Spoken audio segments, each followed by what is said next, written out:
नमस्कार मित्रांनो, स्वागत आहे तुमचं आपल्या अविश्वासू सत्याची शेती या यूट्यूब चॅनलवर।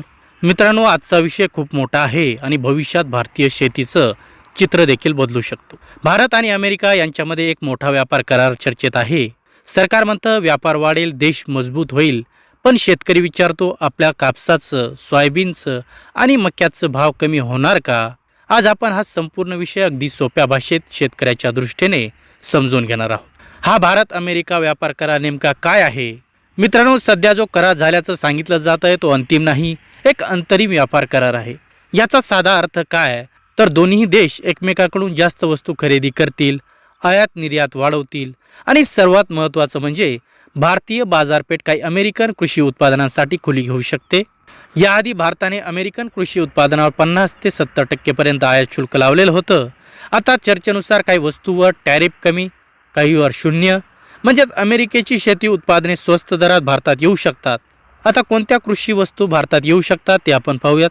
सरकारकडून सांगण्यात आलं आहे की काही पिकावर अजूनही संरक्षण असेल, जसं की गहू, तांदूळ, डेअरी प्रॉडक्ट, जीएम पिके या वस्तूंना भारतात येण्यावर बंदी किंवा कर राहील, पण खालील वस्तू येऊ शकतात, जसं की कापूस, सोयाबीन, सोयापेंड, मका, सफरचंद, जनावरांचा खाद्य। विशेषतः सोयाबीन आणि मका हे अमेरिकेचे मोठे निर्यात उत्पादन आहे। जर हे भारतात स्वस्तात आले तर भारतीय बाजारात स्पर्धा वाढणार हे निश्चित। भारतीय आणि अमेरिकन शेतकरी यांची तुलना आपण कशी करू शकतो ते आपण पाहूयात। मित्रांनो, हा मुद्दा सर्वात महत्त्वाचा आहे। भारतीय शेतकरी आणि अमेरिकन शेतकरी यांची तुलना होऊच शकत नाही। आता अमेरिकन शेतकरी कसे आहेत ते आपण पाहूयात।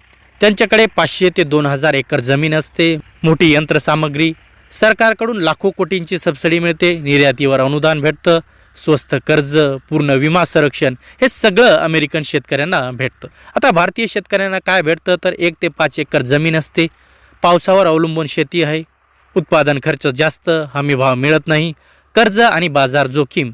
म्हणजे अमेरिकन शेतकरी हा इंडस्ट्री मॉडेलवर चालतो, भारतीय शेतकरी अजूनही उदरनिर्वाह शेती करतो। कापूस आणि सोयाबीनवर थेट परिणाम होईल का याचा ते आपण पाहूयात। आता सर्वात मोठा प्रश्न, कापसावर काय परिणाम होईल? समजा अमेरिकन कापूस भारतात आला आणि तो स्वस्त असेल तर टेक्स्टाईल कंपन्या काय करतील? स्वस्त अमेरिकन कापूस खरेदी करतील, भारतीय कापूस मागणी कमी होईल, बाजारात भाव कमी होईल। आजही कापूस MSP खाली विकला जातो, त्यात अमेरिकन कापूस आला तर भावावर दबाव वाढेल, नफा कमी होईल, शेतकरी अजूनही तोट्यात जाईल। हे सगळं कापसावर परिणाम करेल। याचा अमेरिकेला फायदा काय आहे ते आपण पाहूयात। अमेरिकेच्या कृषी मंत्र्यांनी स्पष्ट सांगितलंय की 140 कोटी लोकांची भारतीय बाजारपेठ खुली झालेली आहे, मोठी निर्यात संधी आहे। अमेरिकन शेतकऱ्यांना याचा फायदा नक्कीच मिळेल।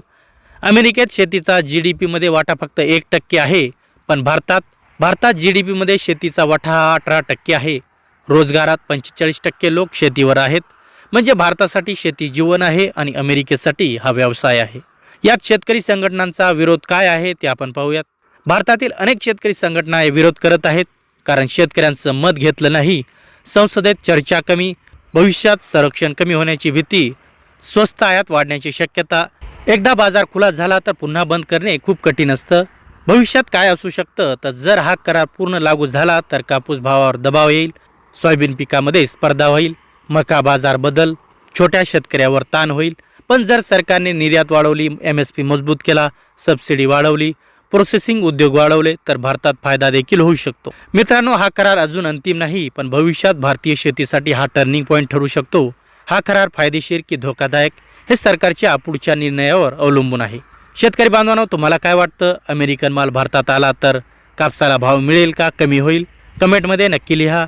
व्हिडिओ जास्तीत जास्त शेतकऱ्यापर्यंत शेअर करा आणि शेतीविषयक खऱ्या, स्पष्ट आणि निर्भीड माहितीसाठी आपल्या सत्याची शेती या चॅनलला सबस्क्राईब करा। धन्यवाद।